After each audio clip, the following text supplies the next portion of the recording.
Good morning, everyone. Good morning. Look, it is a real privilege to be joined on the stage today by elected leaders that I consider to be the most effective that working New Yorkers could hope for. And look, just a few months ago, these elected leaders, with very little fanfare, delivered what is most likely the most impactful labor legislation in years. And what I'm talking about is the quiet overhaul of our state's broken unemployment insurance system. The truly groundbreaking changes that they made have transformed that broken system into the most pro-union, most worker-friendly in the country. And it did that in two ways. The first is that it provides for the largest single increase in the maximum benefit that laid-off workers can receive in the history of New York. And second, it cuts in half the waiting period for striking workers, making New York State the leader in the nation in terms of supporting workers who are fighting for a fair contract. Well, look, let me start at the beginning. At its core, the fundamental purpose of the unemployment insurance system is to provide a safety net. It is a safety net that's supposed to catch workers who lose their jobs and provide to them short-term benefits that are at least enough for them to be able to keep their heads above water during that difficult period between jobs. And look, almost everyone in this room, at one point or another in their lives, have had the misfortune of having to rely on that safety net. And to give you a sense of scale, over 1 million New Yorkers lose their jobs every year, and almost half of them are out of work for long enough that they have to rely on unemployment benefits.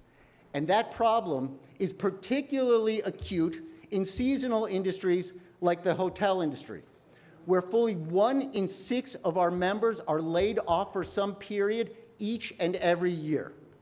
Now, the fundamental problem with our unemployment system is that it just doesn't provide benefits that are enough for workers to keep their heads above water while they're looking for work.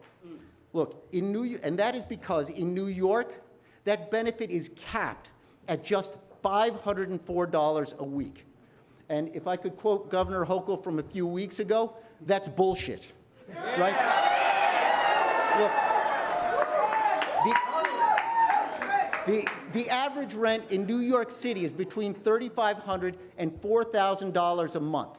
$504 doesn't even cover rent, much less the other basic necessities like groceries and utilities and health care. And that is unacceptable. But the elected leaders standing here with me, they recognize that problem and they fixed it. So thanks to them, this October, that maximum benefit will increase from $504 to $869 a week.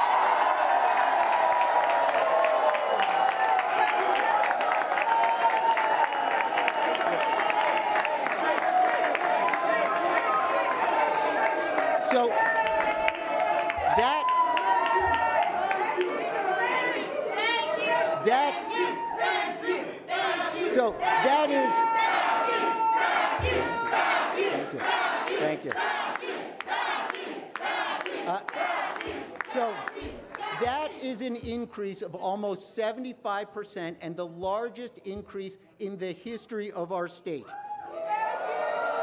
And it is a game changer. It is a lifesaver. Because of that, hundreds of thousands of New Yorkers will be okay. They won't lose their homes. They won't have to choose between putting food on the table and keeping the lights on. They and their families will be able to get by while they're looking for work. And look, as impressive as that benefit increase is, and it is impressive, it is not even the most impressive part of this change. So, almost 100 years ago, during a particularly bloody mine workers' strike in Harlan County, Kentucky, labor began asking one simple question. That question is, what side are you on? Right? And the second change to this law answers that question. It answers it clearly, it answers it unequivocally. The governor, the leader, the speaker, they are on our side. They are on the side of working people. They are on the side of regular New Yorkers. Because this law also cuts in half the waiting period for striking workers, making New York the most pro-union state when it comes to supporting workers who are fighting for their futures, for their families, and for a fair contract. And that is because these leaders had the courage to stand up and say loudly, when the battle lines are drawn, we are on your side, right? Yes. So, Yes. and look, while all of the leaders here certainly stand with all working New Yorkers, no one in this room should have any doubt that they stand with you in particular, with hotel workers, with members of HTC.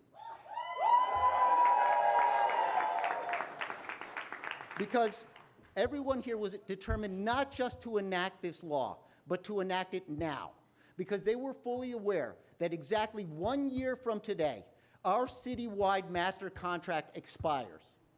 On July 1st, 2026, the largest hotel contract in the world, covering almost 30,000 workers in more than 250 hotels, will, for the first time in more than a decade, expire. And on that day, if we don't get the wages, the benefits, and the protections that we demand, that we deserve, mark my words, there's going to be a fight.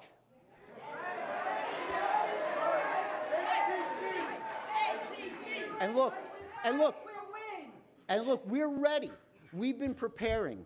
We are strong. And if we don't get what we need at the bargaining table, we sure as hell will get it on the streets. Because, look, management is going to learn that it is HTC members that are the backbone of the hospitality industry. It is their hard work that powers New York City's $50 billion a year tourism. Our members work really hard, but they will fight even harder to get what's coming to them. And so we are grateful that when we ask these elected leaders, when we ask the governor, whose side are you on? They didn't hesitate. They didn't equivocate. They said, we are on your side. We are on the side of working New Yorkers. We're on the side of HTC. And look, with them on our side, we can't lose. So, So we do.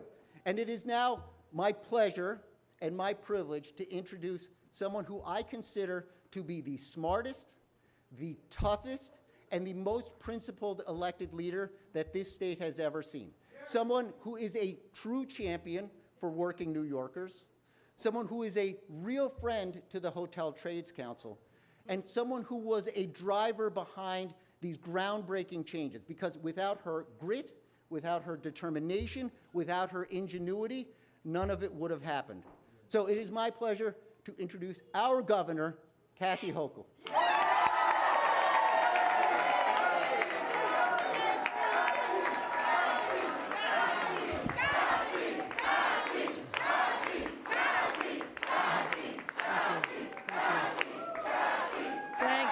Thank you, everyone. Thank you. Is HTC in the house? Then I'm in the right place.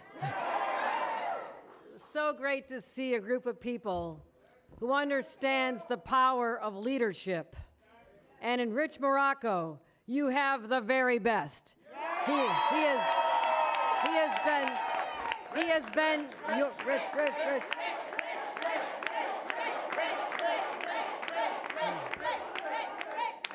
We all love him. We love you, Richard. Great friend of ours. But also, I am so fortunate to have partners that I trust and rely on to govern this state.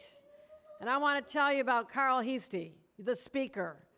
I don't think we had a single conversation for months where he didn't raise the issue of, like, Governor, can we finally fix the unemployment insurance issue? Then we get to everything else. So he was dogged in his determination to make sure we got this done. I want to thank him and Harry Bronson as well, our assembly member from upstate New York. Anybody find upstate New York on a map? It's a great place. Okay. I know we have members up there as well. So Harry, but Carl, thank you for being the conscious. And Leader Stewart Cousins, making sure that the Senate was on board to drive this and get this over the finish line. These are the leaders that worked with me to say, it is time we stood up for our workers. This is how we get it done. So thank you to them so much. Also, we have an extraordinary Commissioner of Labor who harkens back to the legacy of Frances Perkins, who was so forward-thinking when she was Commissioner of Labor for FDR when he was governor. Do you know he was governor first? Yeah, okay. Then he went to be president. He took her with him, and they changed the course of history by lifting up people in the greatest time of need. And I want to thank Roberta Reardon for being our 2025 version of Frances Perkins. All right. It's time to just talk. Is this on? Is this on? Yep. All right. These are really tough times for our people. And when we can do something like this, it sends a message that we care so deeply about every stress that people are going through, especially the high cost of living. It is oppressive. It is so discouraging because you work hard. And many of you came from immigrant parents or grandparents or yourselves. You came here to live the American, in fact, I'll say the New York dream. And no matter how hard you're working and you're getting good wages because you have a great fighter, sometimes it just feels like we're not getting ahead. No one counted on a pandemic to slam us down and to stop people from coming to our city, which is the bread and butter of this union. Remember those times. We tried to help you with resources at that time. And then when you think we're out of the woods now, we're going to be okay, this is New York, then inflation knocks us down. Everything you bought for your little kids, taking care of your teenagers, your adult kids who needed your help. Sometimes they didn't even leave the basement, right? They couldn't find a place to live, right? People have struggled, no fault of their own. So I have declared for a long time that your family is my fight. I announced that with a whole set of reforms back as part of my State of the State. You know what we got done? Everything I wanted to. It's $5,000 back in families' pockets. And I want to thank our leaders once again. Because when I said we need a middle-class tax rate cut, the largest in 7 years, they said yes. When I said we need an inflation rebate that would put $400 back in families' pockets, they said yes. A child tax credit. Anybody with little kids? They're pretty expensive, aren't they? I mean, I'm New York's first mom governor, I know. And I'm a grandma too, so I know what it costs for families today. $1,000 for families with a child under the age of 4, $500 for older kids. And we're going to pick up the cost of school lunches and breakfast. That adds up to $5,000 for New York families. So we have been...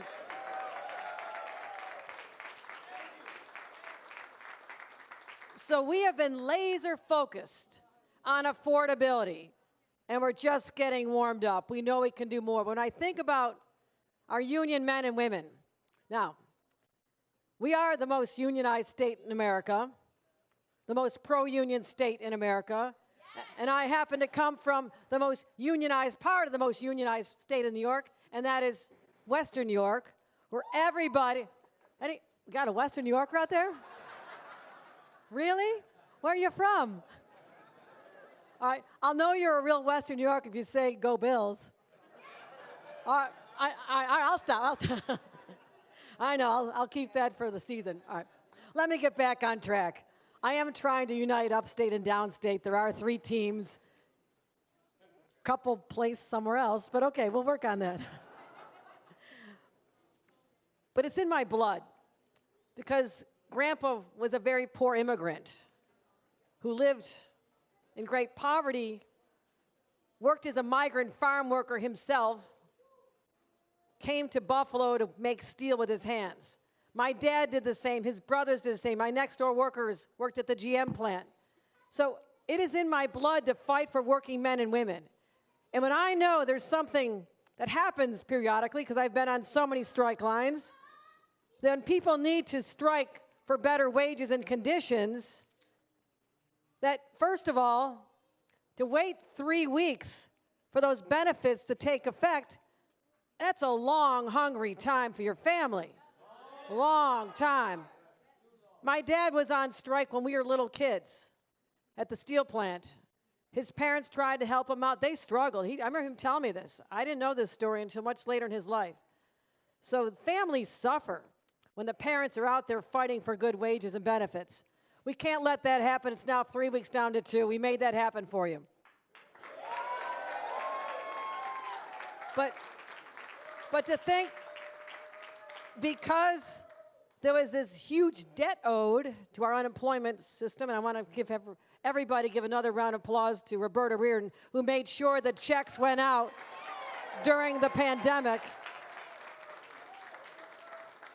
We owed a lot of money, and they said under the rules, you can't raise that amount up from $504 a week. I said, $504 a week? Who can live on that?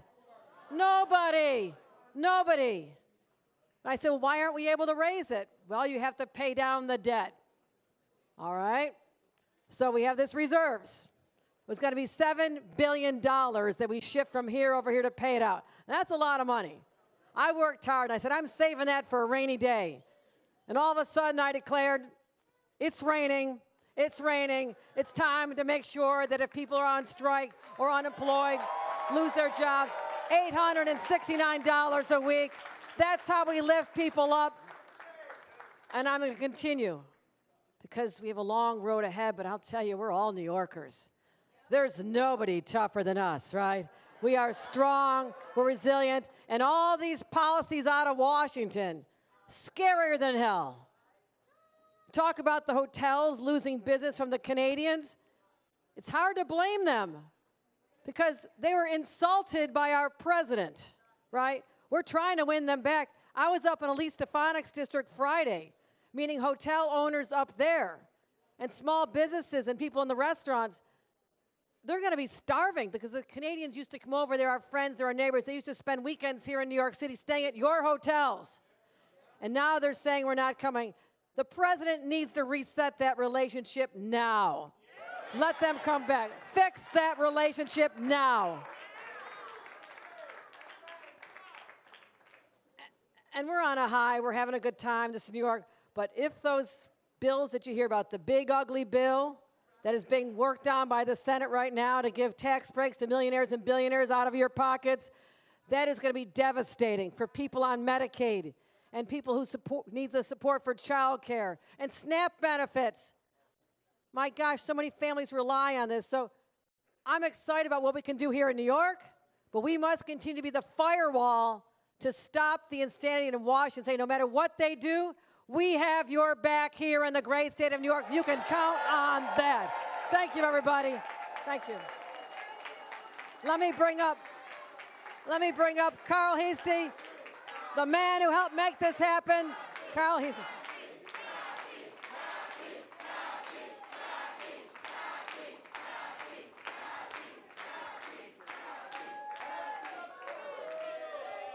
Ladies and gentlemen, Speaker Carl Heastie. Thank you, thank you. You know, the governor mentioned that New York is the most union state in the nation, but yet we weren't the most union when it came to unemployment benefits. Actually, we were 29th out of the 50 states in the nation. But with the changes that we did in the budget, we will have the highest unemployment rates, highest unemployment benefits of any state in the nation by going up to $869. And it couldn't be more important based on what may happen, and the governor alluded to the disaster bill that the Republicans in power are using. It can devastate our healthcare industry. It can, as she said, with the tariffs, is devastating the trade and people coming to New York and helping to stay in the hotels that all of you work at. So this was something that was hugely, hugely important. And it was able to get done really, and the governor's right, I did bug her, myself and our incredible chair of labor, Harry Bronson, about why this was good. It was good for the businesses, but it was also good for the workers. As long as we owed that debt to the federal government, we could not enhance worker benefits. But we wouldn't have been able to pay that debt without the great stewardship of the governor in terms of the finances in the state of New York. You know, $7 billion is a whole lot of paper. And so being able to put that and still have the state in a good place in terms of the amount of reserves for other rainy days, which may happen, again, based on Washington. But it's true, $504 couldn't sustain anyone. And then on top of that, and Rich, your wonderful, I'd say, president, mentioned this. Y'all about to go into a tremendous negotiating session. And sometimes people think they can wait you out and starve you because they think that you're not going to get benefits. So hopefully, Rich, this helps you in your negotiation next year, knowing that workers still, if a strike has to happen and go beyond that, they'll be able to get enhanced benefits. But just always know that the New York State Assembly, I was the former labor chair before I was elected speaker. I'm a member of 3 unions. So the union spirit, the union love never leaves you. It's always with us in the assembly. And I do want to mention we have 2 other assembly members here, Alex Boris from Manhattan and Noah Burrows from Long Island, who's with us. But just congratulations to all of you, the workers who keep the state moving. You take good care of us. And I just want to say congratulations to everyone who's involved to get this done. And yes, Rich was on me all the time about how important this was to get this done. Not only enhancing the benefits, but really shortening the time for striking workers to be able to get unemployment was a huge, huge thing. And to be honest, not a lot of people were talking about it except for Rich. So you should give your president a big round of applause on that.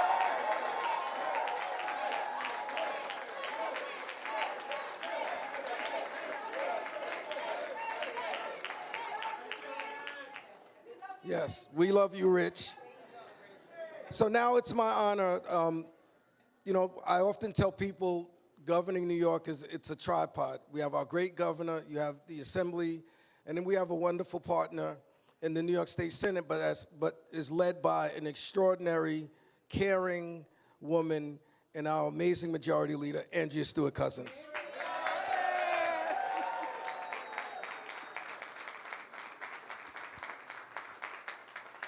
So, you know, I like to chant.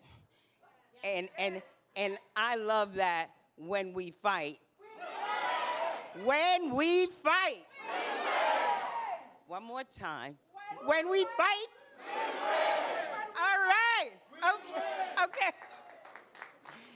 And I wanted to say that because what we have here are people who are fighters. The great governor, the great speaker, your tremendous leader, Rich, our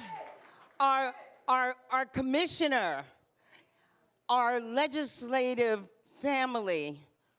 The good news about all of us is that when we fight for you, that's what we do. When we fight for you. We don't fight each other. Because we know that energy, that's not what we came to do. We do stand together.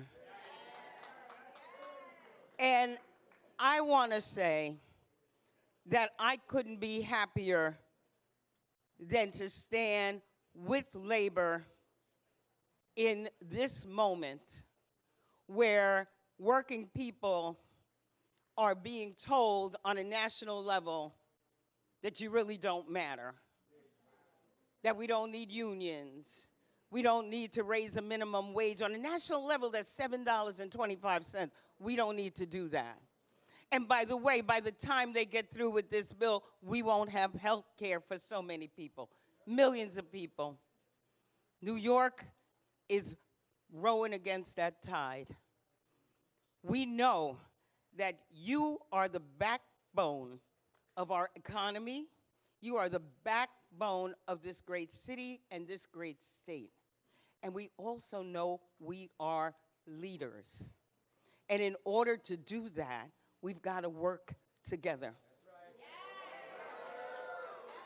I hope you never need that unemployment benefit, okay? But you know, if you do, we got your back.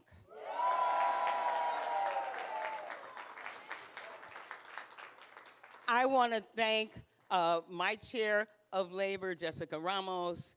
I want to shout out to Senator Jackson, who chairs Civil Service and Pensions, and all of my colleagues in the Senate. You know, when Speaker Hasty was talking about, you know, the unemployment, and the governor and I were listening and paying it off, we were trying to figure it out. But again, we were afraid of the clouds that were around us, because we know that we're going to have to take care of people regardless of what. But then, as the governor said, with the tariffs and with the uncertainty, every day is a new day, it's a new tariff, it's a new retreat, it's a new assault. It was clear it was raining.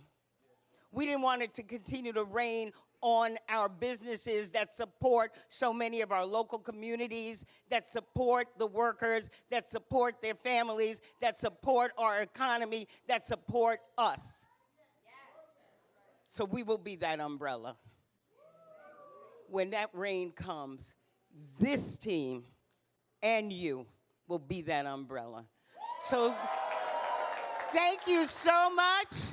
I get the privilege of giving it back to my great, he's my wonder twin, where is him? My great friend, the speaker, who has a special introduction to make, Speaker Hasty. Thank you, Madam Leader.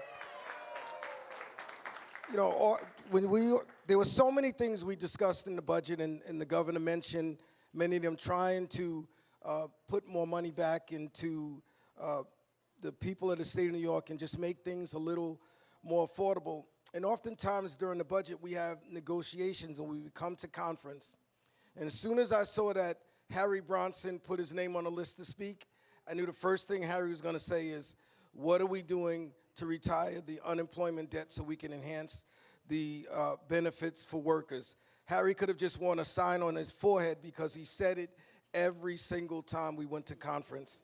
And so I just wanted to thank him for that. And oftentimes when you're the chair of a committee, you have to be a nudge, even if it looks like you're annoying people, but Harry was standing up for working people across the state.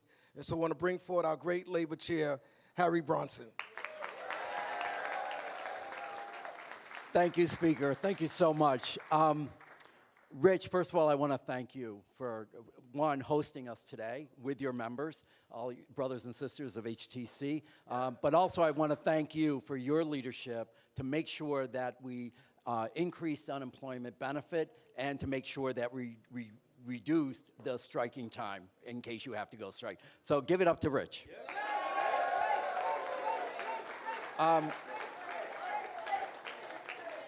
Governor Hochul, you know, I'm not sure you all appreciate the leadership that the governor exhibited in making this decision. This was not an easy decision. You know, we know that the federal government is attacking us. We know they're attacking workers. We know they're cutting Medicaid potentially in New York State to the tune of roughly $14 billion. And we know that hard times may be coming. Most economists believe that it's coming, and because of the tariff and other things that's happening at the federal government. So as governor, Kathy Hochul has to manage the fiscal state of our New York State, and she has to be fiscally responsible. So asking her to take $7 billion from reserves to pay down the unemployment insurance trust debt so that we could increase the benefit for workers was a hard ask because she knows that there's other rainy days coming. But ultimately, Governor Hochul made the tough decision because she knew that if we got into 2026, it would be 5 years of debt, and with 5 years of debt, then businesses would double the amount they have to pay in principal, interest payments would continue, and if layoffs are coming because of what's happening at the federal level, we could not rely on $504 maximum benefit and unemployment insurance. So the governor, the speaker, majority leader came together and ultimately made the tough choice. Let's do this. This is the right time. This is the time to do it. It's the right thing to do. As the governor said, and as majority leader just said, it is a rainy day, and we need to take care of the rainy day for the workers in New York State. So, and majority leader, I know we couldn't have done this without you. Thank you so much. Commissioner, you just paid $6 billion, $6.2 billion on Friday, I think. Thank you for doing that. But what this really means to all of you, and you know, as chair of the Labor Committee and as a union labor attorney for decades, I strongly believe that when management and labor work together, you get the best solutions. That's right. But if you don't work together, you got to get tough. That's right, yes. And Rich is going to get tough for you. And we're going to make sure that if you do have to use that really difficult choice of a strike, then your members are going to get unemployment benefits. So the speaker's right. Every conference I said unemployment. I think at one point when he said, Harry, we don't have partners, it's dead. I'm like, really? It's dead? And so then I believe I said, Wizard of Oz, you know when the house falls on the witch? And then the mortician comes out and he declares absolutely undeniably dead. Well, the speaker declared that, but we didn't stop. And we went back, and we knew we had to do this. We had to do it for you and all of the workers across the state so that we could increase the benefits. So, again, thank you, Mr. Speaker, for everything you did. Thank you, Majority Leader, for all you did, and your leadership, Kathy Hochul. Thank you, thank you, thank you.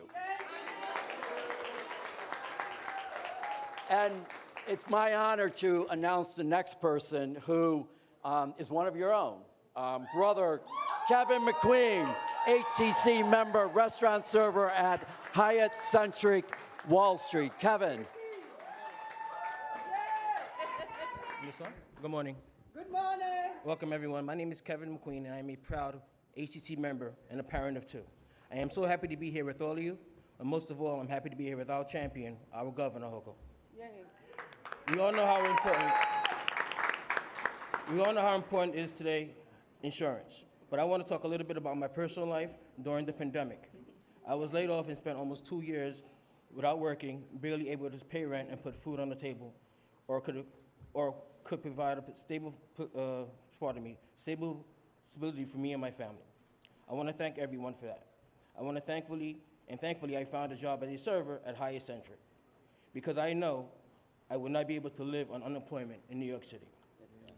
But all that has changed. Governor Hochul has delivered a big win for people like me. I am also happy to hear the benefit rate is finally going up. Yeah. Increasing unemployment benefits would mean a stronger safety net and allow people like me facing tough times to live with dignity and stay above water. A few extra dollars every week can be difference between keeping the lights on and being on the streets. Working in hospitality, we all know, there are busy seasons and there are slow seasons as well. We have to plan for the slow seasons. The bigger and better unemployment insurance is an important part of that. Well, we also have a big contract fight this year. Governor Hochul reduced the amount of time striking workers to have to wait to collect unemployment insurance by a week. This is clear signal to the hotel industry. We are ready to fight, and we have the governor in our corner.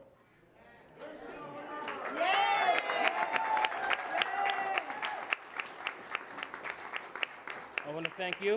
I want to thank Governor Hochul. You're not just our friend, you are our hero. Thank you, Governor. Stephen, to close out this program, thank you, Stephen, for sharing that story. I know you gathered to thank me and the legislature, but I need to thank you. I need to thank all of you for being the welcoming committee, the people who take care of our visitors, who put such a wonderful face on hospitality, particularly here in New York City. I see your faces. I walk into restaurants, walk into hotels. I say hello, I thank you, but I want you to know that that gratitude goes to every one of you. I walked into Weston yesterday, where I used to stay for many years as lieutenant governor. It was a homecoming.